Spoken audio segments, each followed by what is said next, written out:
Guys, welcome creators. कैसे हैं आप लोग। तो आज हम लोग अपनी क्लास में 3 टॉपिक कवर करने वाले हैं और ये डिजीज़ वाली सीरीज़ की जो लास्ट क्लास होने वाली है, इसके बाद ये थ्योरी की कोई क्लास नहीं होगी इस चैप्टर की और ये चैप्टर कंप्लीट हो जाएगा। आज इस चैप्टर की ये थ्योरी की लास्ट क्लास है। कल हम लोग इससे जो पूरे चैप्टर के एमसीक्यू क्वेश्चन है वो कल हम लोग अपनी क्लास में लगाएंगे। तो आज हम लोग अपनी क्लास में 3 टॉपिक करेंगे। पहला हेपेटाइटिस है, दूसरा रेबीज़ टॉपिक है और तीसरा कौन सा है, भोजन विषाक्तता। तो ये 3 टॉपिक आज हम लोग अपनी क्लास में कवर करेंगे।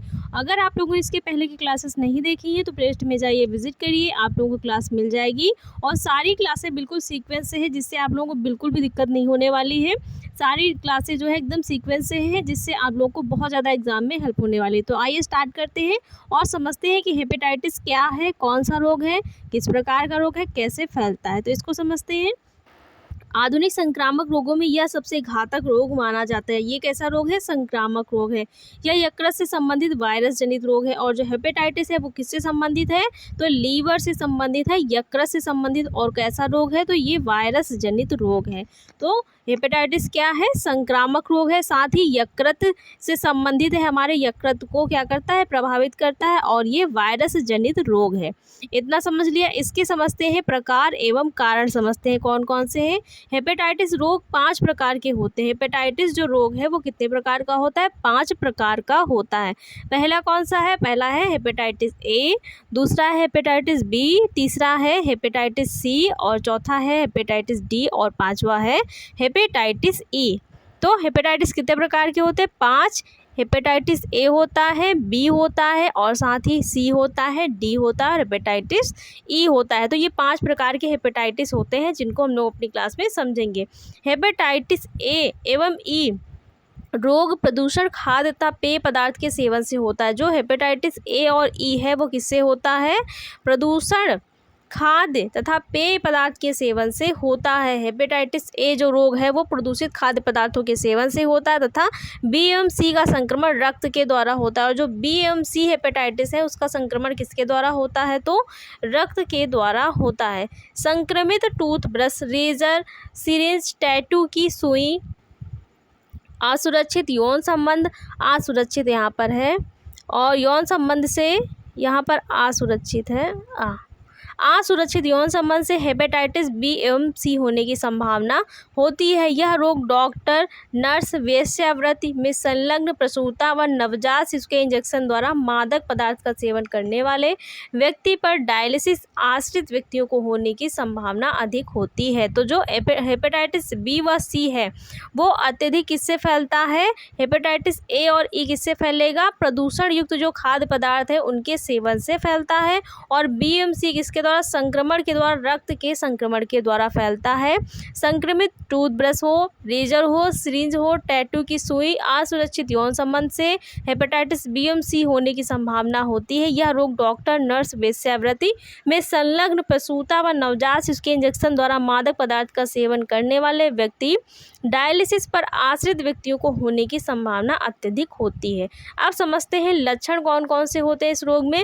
हेपेटाइटिस नामक रोग यकृत के संक्रमित होने पर होता है। जब हमारा जो यकृत है वो संक्रमित होता है, प्रभावित होता है, तब कौन सा रोग देखने को मिलता है, हेपेटाइटिस देखने को मिलता है। इस रोग के जो लक्षण हैं वो निम्नवत है। पहला, पीलिया के समान लक्षणों का प्रकट होना, क्योंकि जो हेपेटाइटिस है वो डायरेक्ट हमारे लीवर से कनेक्ट है, तो इससे क्या होगा, पीलिया के लक्षण दिखाई देने लगते हैं।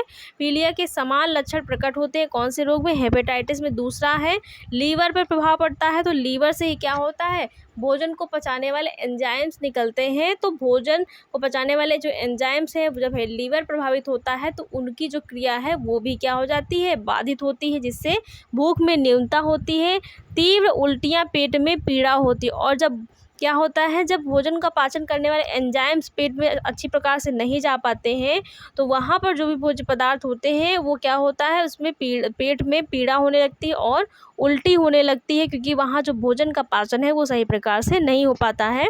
रोगी के पेट में पानी भी भरने लगता है। तो ये सब लक्षण जो है हेपेटाइटिस में देखने को मिलते हैं। बचाव के उपाय कौन कौन से, इस रोग से बचाव है तो निम्नलिखित उपाय किए जाने चाहिए। पहला है, हेपेटाइटिस ए तथा ई का उपचार किस प्रकार से करेंगे, पेट दर्द को नियंत्रित करने चिकित्सक के परामर्श अनुसार दवाओं का सेवन। हेपेटाइटिस ए और ई किससे संबंधित है? दूषित खाद्य पदार्थों के सेवन संबंधित है। तो इससे निपटने के लिए या इस पर नियंत्रण पाने के लिए चिकित्सक के परामर्श अनुसार दवाओं का सेवन करना चाहिए। हेपेटाइटिस बी तथा सी का उपचार किस प्रकार से करेंगे? हेपेटाइटिस बी एवं सी की 4 स्थितियों के अनुसार उपचार निम्नवत होता है। जो प्रथम स्थिति है उसमें यह रोग की प्राथमिक स्थिति है, इसमें सावधानी बरतने पर स्वतः ठीक हो जाता है। जो हेपेटाइटिस बी और सी है वो 4 स्थितियों के अनुसार उसका उपचार किया जाता है, मतलब जिस प्रकार की स्थिति उत्पन्न होती उसी के अनुसार जो हेपेटाइटिस बी व सी है उसका उपचार किया जाएगा। प्रथम स्थिति में ये स्थिति एकदम प्रारंभिक होती है, तो अगर इसमें सावधानी बरती जाए और ध्यान रखा जाए खान पान का तो इसको जो है स्वतः ठीक किया जा सकता है। किसी प्रकार की दवाई या जो है बहुत ज़्यादा लंबा कोर्स करने की ज़रूरत नहीं होती दवा का, ये स्वतः ठीक हो जाता है। द्वितीय स्थिति क्या है? इस स्थिति में हेपेटाइटिस बी एवं सी का वायरस लीवर पर दुष्प्रभाव डालता है और सूजन उत्पन्न करता है। दूसरी स्थिति उसमें क्या होता है? जो बी और सी का वायरस है वो हमारे लीवर को प्रभावित करता है, उसमें सूजन उत्पन्न हो जाती है। यदि ऐसे ही 6 माह चलता रहा तो इसे चिकित्सा शास्त्र में क्रॉनिक हेपेटाइटिस कहा जाता है। और जो सेकेंड स्टेप है इसमें अगर क्या हमारा लीवर प्रभावित हुआ और लीवर में सूजन उत्पन्न हुई और ऐसे ही 6 महीने तक लगातार लीवर में सूजन रही और वो वायरस से संक्रमित रहा, प्रभावित रहा, तो अगर 6 महीने तक यही प्रक्रिया चलती रही तो चिकित्सा शास्त्र में ये 6 महीने तक जो ये चिकित्सा शास्त्र में चलने वाली जो लीवर के प्रभावित होने वाली प्रक्रिया है उसे क्या कहा जाता है? क्रोनिक हेपेटाइटिस कहा जाता है, क्योंकि ये 6 महीने का जो टाइम ड्यूरेशन है वह बहुत ही लंबा हो जाता है। इसीलिए इस टाइम पीरियड में जो हेपेटाइटिस होता है इतने समय तक जो होता है उसे क्रॉनिक हेपेटाइटिस कहा जाता है। इस स्थिति में चिकित्सक से इलाज करवाना चाहिए, परामर्श नहीं चाहिए। अब क्या चाहिए? इलाज चाहिए और इलाज की ज़रूरत होती है इस कंडीशन में। तृतीय क्या है? इस स्थिति में यदि समय रहते उपचार ना किया जाए तो यह वायरस लीवर सिरोसिस तथा लीवर कैंसर के रूप में परिवर्तित हो जाता है। और तृतीय मतलब थर्ड स्टेज में क्या होता है? अगर समय रहते उपचार नहीं किया जाए तो जो क्रॉनिक हेपेटाइटिस था वो किस में परिवर्तित हो जाएगा? लीवर सिरोसिस में परिवर्तित हो जाता है। मतलब जो हमारा लीवर है वो ख़राब होना शुरू हो जाता है और लीवर कैंसर के रूप में परिवर्तित हो जाता है। और लीवर इतना डैमेज हो जाता है कि लीवर में क्या हो जाता है? कैंसर हो जाता है। कौन सी जो स्टेज है वो थर्ड स्टेज है, उसमें आकर के जो हेपेटाइटिस है वो लीवर सिरोसिस में बदल जाता है और लीवर में कैंसर हो जाता है। तो इतनी जो खतरनाक सिचुएशन होती है वो थर्ड स्टेज वाली जो होती है वो आकर के बन जाती है। फोर्थ स्टेज में क्या होगा? इस स्थिति में अचानक लीवर कार्य करना बंद कर देता है। और थर्ड में क्या होगा? सिरोसिस हो जाएगा लीवर में, लीवर हमारा जो है डैमेज होना शुरू हो जाता है, ख़राब होना शुरू हो जाता है और उसमें कैंसर होने जो सिरोसिस होता है, जो हेपेटाइटिस होता है वो लीवर सिरोसिस और कैंसर में परिवर्तित हो जाता है।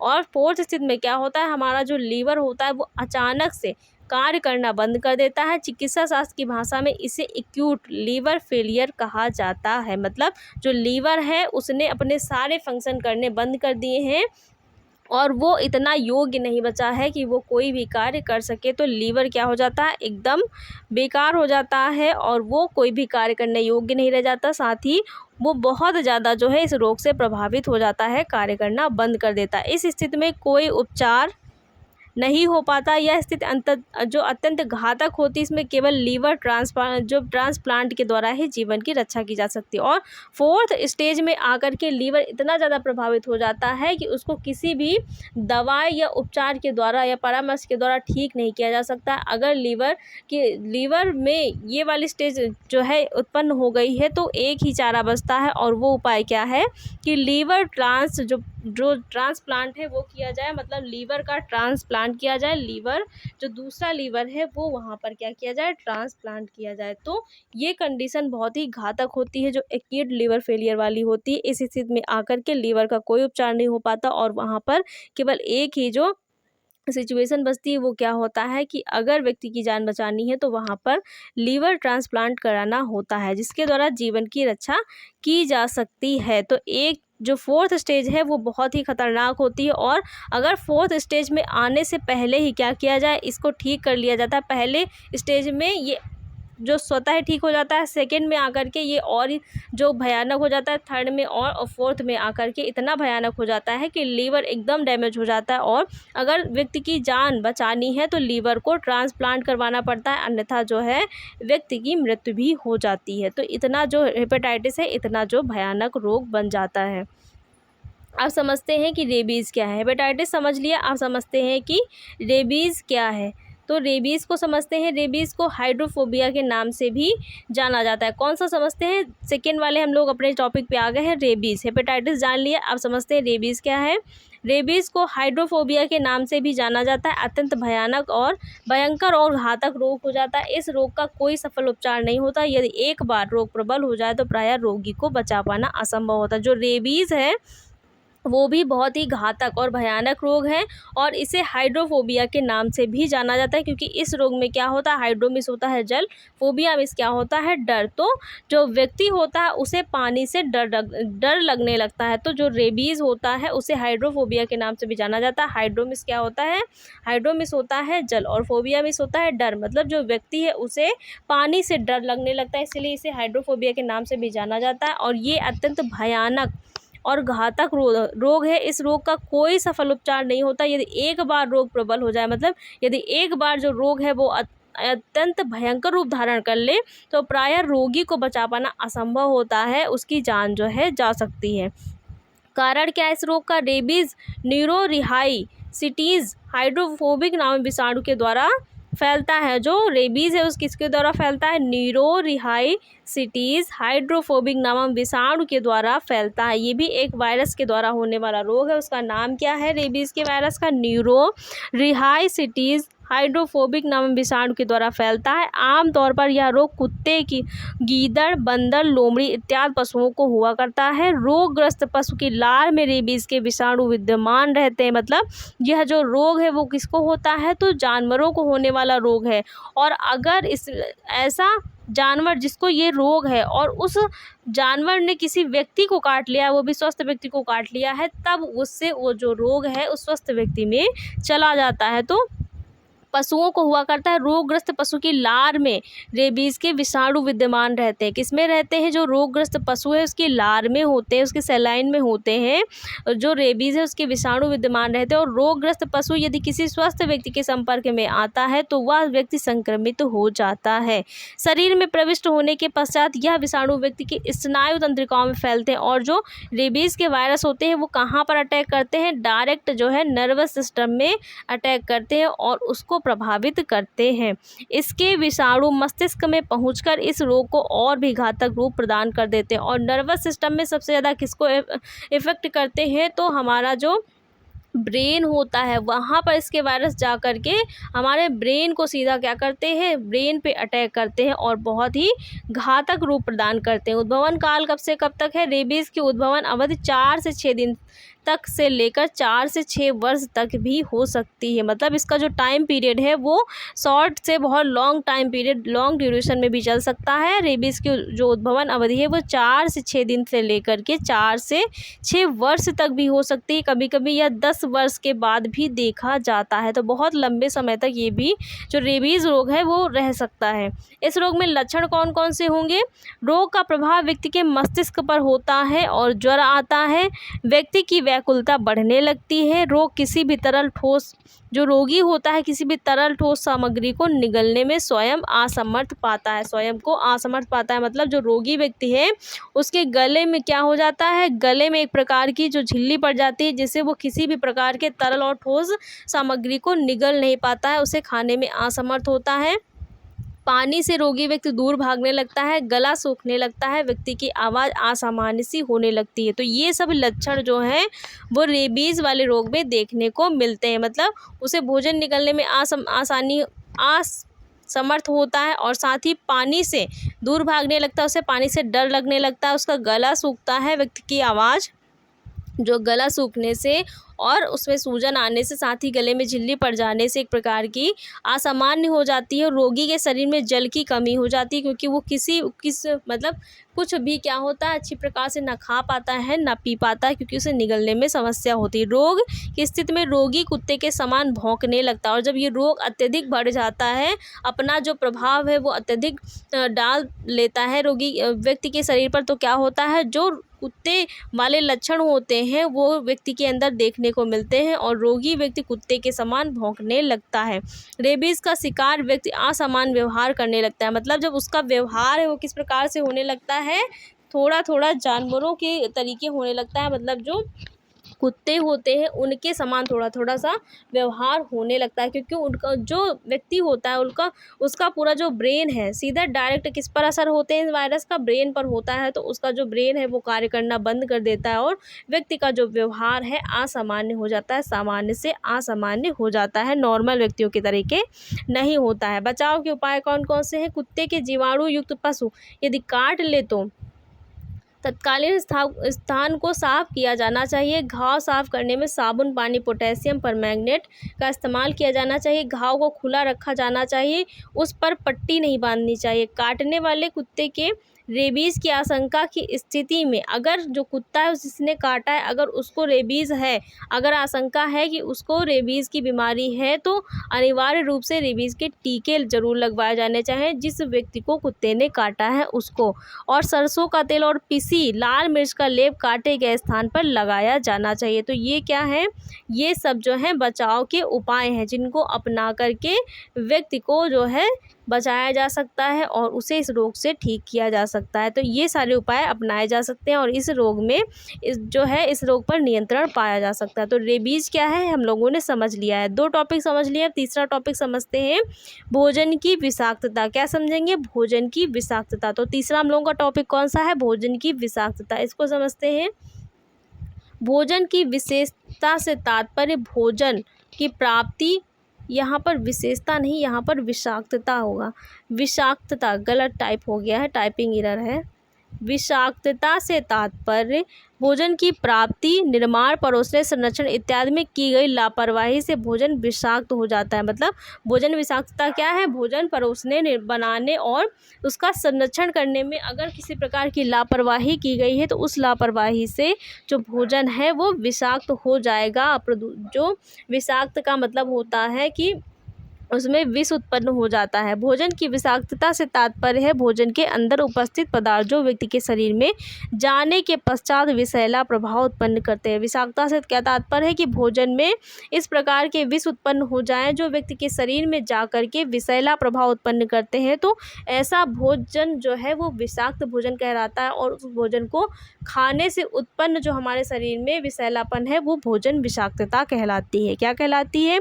जो भोजन है, जो विषाक्त भोजन है, उसमें ऐसे विष या ऐसे जो पदार्थ हैं वो उत्पन्न हो जाएं जो उस भोजन को विषैला कर देते हैं, उसे खाने योग्य नहीं रखते हैं, और उस भोजन को अगर कोई व्यक्ति खा लेता है तो उसके शरीर में जो रोग उत्पन्न होता है उसे भोजन विषाक्तता कहा जाता है, फूड पॉइजनिंग कहा जाता है। तो इतना समझ लिया हम लोगों ने।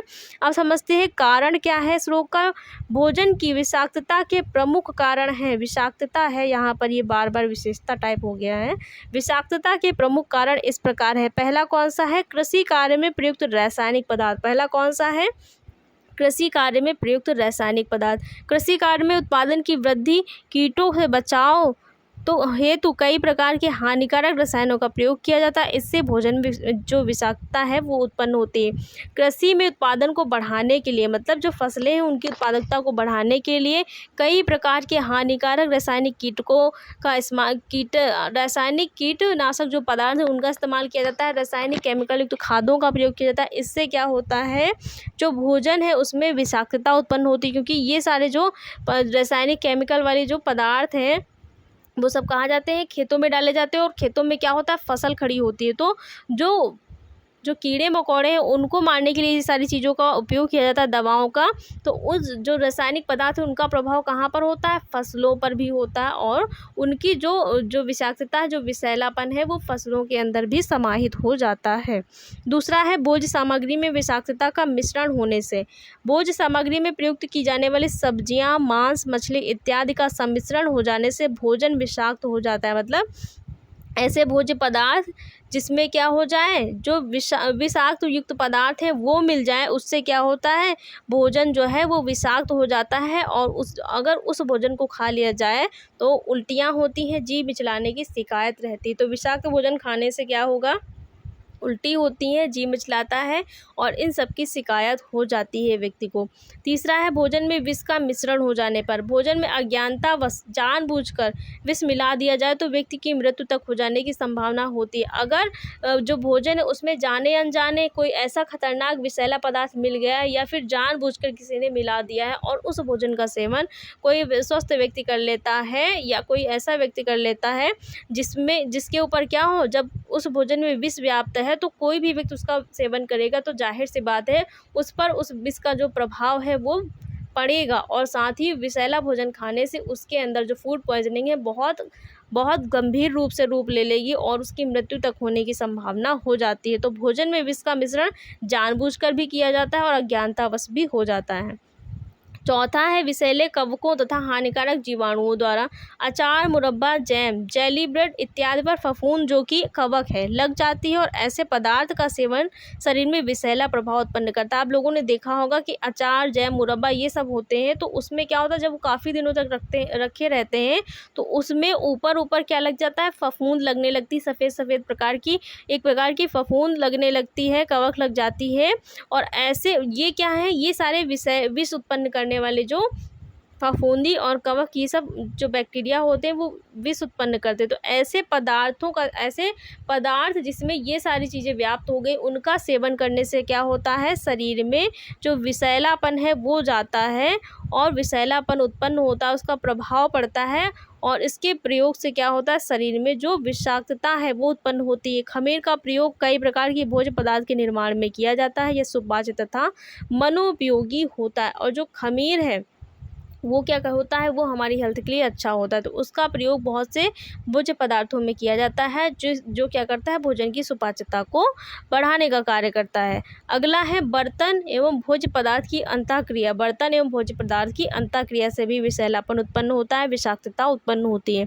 कुछ भोज्य पदार्थ और उनको बनाए रखने हेतु उपयोग किए जाने वाले बर्तन के तत्वों की मध्य अंतःक्रिया होकर के भी विषैला प्रभाव उत्पन्न होता है। जैसे पीतल और कांसे के धातु से निर्मित वस्तुओं में यदि खट्टे पदार्थ रख दिए जाएं तो वो भोज्य पदार्थ विषैला हो जाएगा। मतलब बर्तनों में आपस में किस प्रकार से, बर्तन और भोजन में किस प्रकार से अंतःक्रिया होती है। जो पीतल और कांसे के बर्तन होते हैं, अगर इनमें किसी भी प्रकार के खट्टे भोज्य पदार्थ को बनाया जाए या खट्टे भोज्य पदार्थ को निकाल करके उसमें रख दिया जाता है तो वो बर्तन और जो भोजन है वो आपस में क्या होता है, आपस में मिल करके एक प्रकार का विष उत्पन्न कर देते हैं, और उस बर्तन में रखे भोज्य पदार्थ को जो भी व्यक्ति खाता है उसके अंदर भोजन विषाक्तता या फूड टॉक्सिसिटी है वो उत्पन्न हो जाती है और उसे प्रभावित करती है। उसमें ये रोग देखने को मिलता है, उसका जो शरीर है इस रोग से प्रभावित हो जाता है।